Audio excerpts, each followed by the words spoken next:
What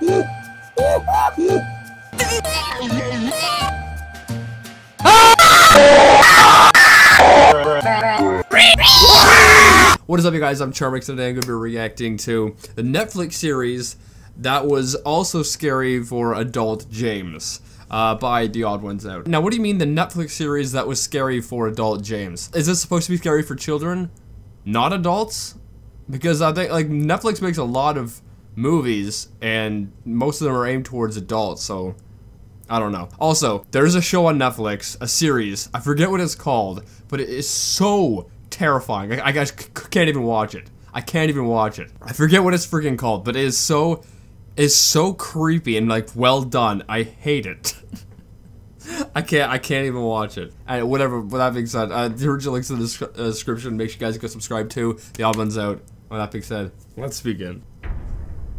And publish. A 23-minute long movie review about an 80s puppet movie sure is different than the content I usually post. And even though it was a lot of work, it was fun to try something new, and I think the video turned out pretty good. Am I right, Chamberlain Funko Pop? What? What is that? I know what a Funko Pop is. What's the character? I don't know. Well, it's a good thing I'll never, ever have to worry about this franchise ever again. Are you sure about that? When I made a review about a cult classic puppet movie that came out 35 years ago, the last thing I was expecting was that said franchise would get a reboot announced 2 weeks after I posted. Oh, the Dark Crystal. Wait, that? I saw the Netflix redid that. That's scary? It looked kind of cute from the trailer or whatever that I saw of it. You know, whatever. And every single day since then, people have been tweeting at me saying, "Hey James, did you know Netflix is making a Dark Crystal series?" Yes, I know.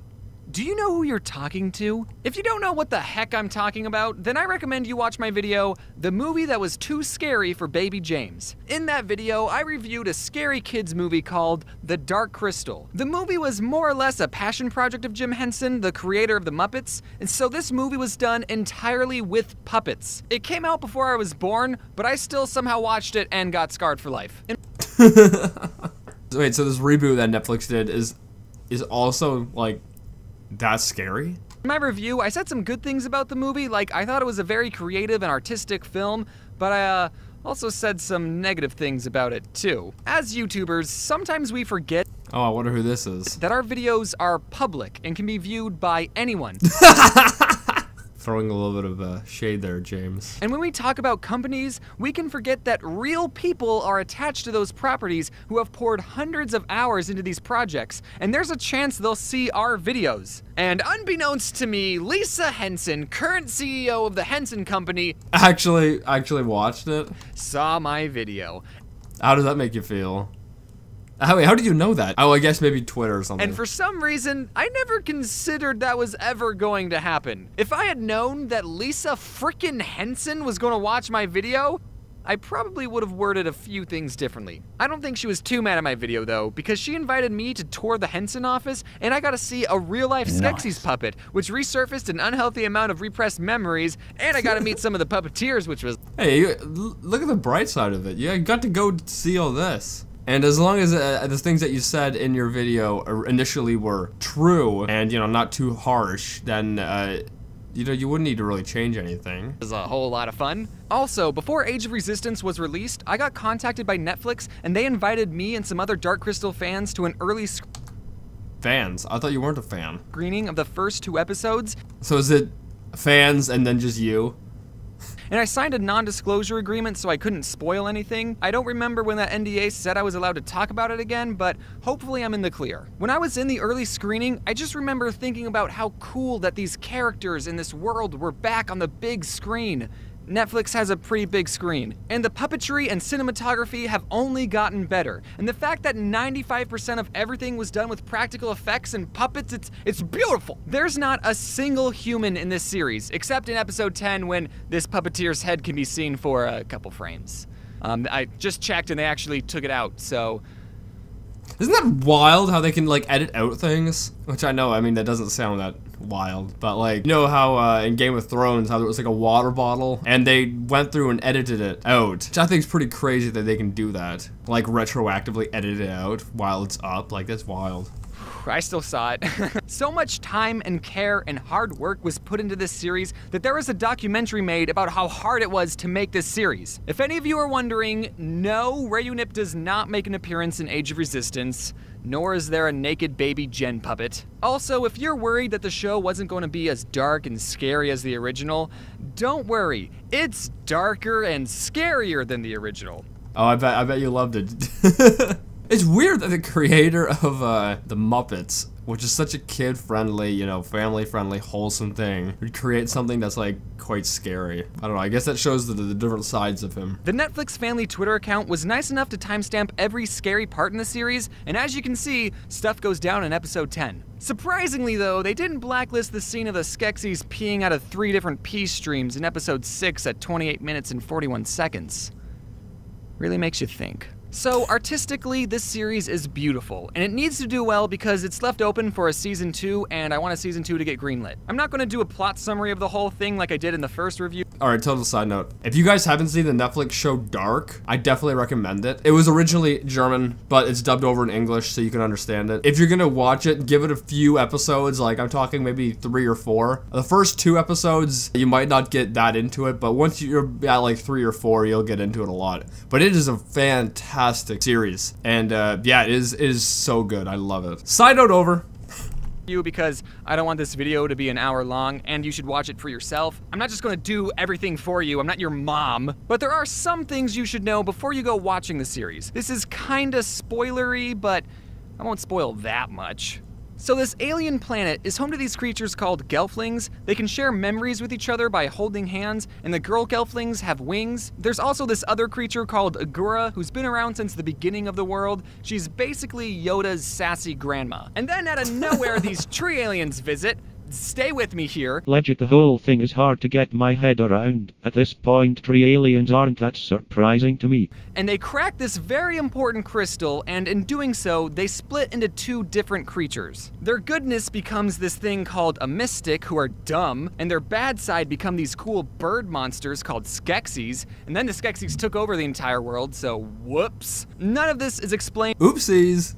Oopsie daisy. Oops, didn't mean to. In the original movie, and it's not explained in the series until episode 7, but I think that the tree alien backstory should have started the series, which is why I just spoiled it for you. The original 90-minute film already had so much lore, and this new Netflix reboot just added even more lore? There's even a character named Lore? How much lore is there? Speaking of names, there are a lot of made-up words in this series, and sometimes those made-up words are hard to remember. Within the first minute of Age of Resistance, the narrator tells us that there are 7 clans of Gelfling, but then only names 3 because there are only 3 important ones that we should care about. I don't even know the names of the other 4 clans, and I'm like a Dark Crystal aficionado. Also, there are like 10. Wait, so is James like a super James? Are you a super fan of the Dark Crystal then? Because from the first video you made, doesn't sound like it, and then the title on this video also sounds like you're not a super fan, but then it also sounds like you are a super fan. So I don't know. Evil bird monsters, all with names like Skekso, Skeksil, Skektek, and Shrek. Granted, most of the time they go by their Really? That's funny. more common names like Chamberlain or the But gosh dang it, I can't even remember some of those names. That's the pussy one, and that's the one Ew. face in the original movie, and that's the Weird face. It's just a normal face is a weird face. one whose voice does not sound like a Skeksis at all. Now, what vexes you, child? Another thing you should Sounds like a YouTuber I watch. know is that I thought this series was pretty slow. Maybe it's because I'm impatient, or I'm used to watching YouTube videos at 2 times speeds exclusively. Why do people do that? Why do people do that? He's not the only person that does that. Watch YouTube videos at 2 times speed. I know certain videos that are on YouTube, you know, I can understand why you'd watch them at 2 times speed. Because, you know, people can like, draw them out to try to get to 10 minutes. I know that's a thing that people do. But if it's like a video that you know they aren't trying to draw out to 10 minutes, and you know that the whole thing's gonna be relatively enjoyable, why would you watch it at double speed? It's just gonna ruin the experience, I think. Or at least to me. I don't know. Whatever. But do you remember in the original movie how there was a scene where the Skeksis ate dinner for 2 whole minutes? And visually it was amazing, but the whole time you're thinking, yeah, I get it. Well, there are a lot of scenes like that in the series. Let's take the beginning of episode 2, for example. It starts with a character we've never seen before, waking up and putting on his shoes and making porridge. And then spilling the porridge on his shirt. And brushing his hair. Then roughing it up. That is really visually, I don't know. It's like it's really well done. Like just looking at it, how it's done, because these are puppets. But, yeah. Not that thrilling. Then grabbing his cleaning supplies. And it's just a whole minute of this unnamed character getting ready for his day. It's just so poor. Just cut it, please! And it wouldn't be that bad if this was the only... James, you better be careful. Because you know the creator's daughter or whatever, the CEO, watched your first one. You can be sure they're gonna watch the second one. Example, but trust me, there are plenty of examples. I just don't want to spoil any of them for you. Turning a 90-minute movie into a 9-hour TV series, you're going to have some filler or some scenes that don't necessarily drive the plot forward. I get that. So those are some saggy bird boobs. Luckily, I found this Chrome plugin that lets you watch Netflix at 2 times speed, so... It's all good. Making this video has got me thinking about prequels. No, James, you're ruining the friggin'... Now you're ruining Netflix as well. Why would you want to watch Netflix videos at 2 times speed? Oh my goodness. Alright, I'll say this. And on Netflix, I skip sometimes, like, whenever there's like a really awkward situation or there's like this really tension and things get a little bit awkward and you can feel like the tension in the scene, I do skip it. Like, I'll click forward by 10 seconds and try to piece together what happened in the time that I skipped because I hate the awkwardness. Like, it just makes me want to leave the video. But still, that's only, you know, here and there. That's not an entire video. I don't know how you can watch an entire video at 2 times the speed and get the same enjoyment. And how tricky they are to do right. In the original movie, there are only 2 Gelflings left in the entire world. So a prequel that sets up a world with 7 different Gelfling clans, we as an audience know that something's gonna happen and it ain't gonna look good for the Gelfling. The series also added this MacGuffin Halo sword looking thing that was supposed to save the world, but the whole time watching that I kept thinking, no.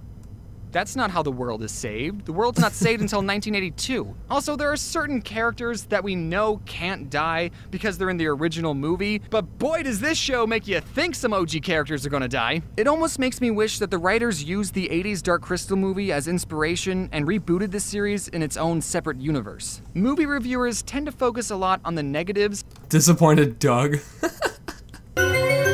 Okay, so you got Nostalgia Critic and you got The Odd Ones Out, but why would you name yourself, you know, why would you give yourself a name like this other than your own, whatever. And I don't want to come off as a hater because I really did enjoy this series and I want a season 2 to get made, so let's end this video with some of the things I liked about this series. I like that we got to see the Skeksis with more personality because they were always so over-the-top evil. The Hunter Skeksis was just on a whole new level of cool. All the other Skeksis never came across as threatening, like look how slow they walk. I could beat them up. But the Hunter Skeksis, oh man, he was awesome. Do you think he'll be my friend? I like that this series didn't tone down the darkness, and if anything, they amplified it, because everyone like me should have a deep-seated fear of puppets. There are some great nods to the original Dark Crystal, like when the Emperor Skeksis. I think puppets have, just in general, have almost, I don't know if this is the right word, but like an innate scariness to them. Well, at least to me, because they kind of remind me of dolls, and I do not like dolls. You know, not like the Barbie dolls, but you know, like the freaking little haunted dolls that you see in videos. Like, I hate those things.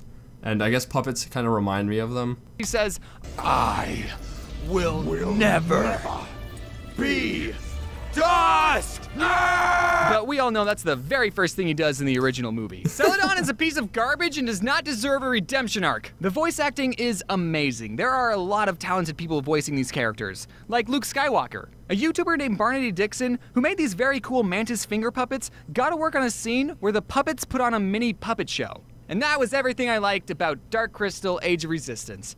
That doesn't sound like there was that much you liked. It was like 3 things. So, in conclusion, if you have 9 hours of free time, download the Video Speed Controller plugin, set that bad boy to 2, and save yourself... Wait, So 9 hours, does that make it 4.5 hours long? Or is it originally 18 hours and with the double speed, it's 9 hours? 4.5 hours. But Okay. do watch Age of Resistance. Also, executives, if you still need... I'll give it a shot. I'll give it a shot now. Now that you've talked about it, I'll give it a shot. I mean, I saw the, I don't know if it was a trailer or what, like the preview that Netflix was doing for it, and it just looked weird. So yeah, I'll give it a shot now that you've talked about it. But, I don't know, even, like, it doesn't sound like you liked that much about it. There's, like, 3 things that you liked, and a lot more that I think you didn't like. Or at least it seemed like that to me. Need someone to play Reunip? Hello. Hey.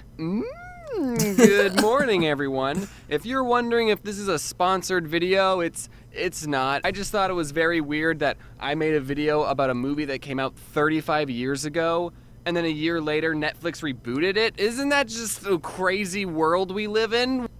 And it's weird that they would invite you to go to the actual, like, you know, the set or whatever of it. And they actually invited you to, what, like, the premiere of it, too. Even though you came off as not the biggest fan of it. That's weird to me. What? And also, I wasn't exaggerating when I said people would tweet me this news every single day. I know, guys, you can stop telling me. I hope you're all having a good... Yeah, a lot of people, they'll tweet you something and expect no one else has tweeted the same thing. It doesn't happen to me that much because not many people follow me on Twitter. Go follow me on Twitter. Anyway, I hope you guys like this video. I really enjoyed this. I'll definitely give this show a go now because it sounds actually quite interesting. But yeah, I'll definitely give it a shot. Also, if you haven't given it a shot, go give Netflix Dark a shot. Give it like 4 episodes. Go in 4 episodes. You'll probably be hooked. It's a very mind-bending show, and I love it. But anyway, whatever. With that being said, if you're new, hit subscribe to join the family. Make sure you guys go subscribe to The Odd Ones Out. If you like this, give it a thumbs up. See you guys next time. Boop.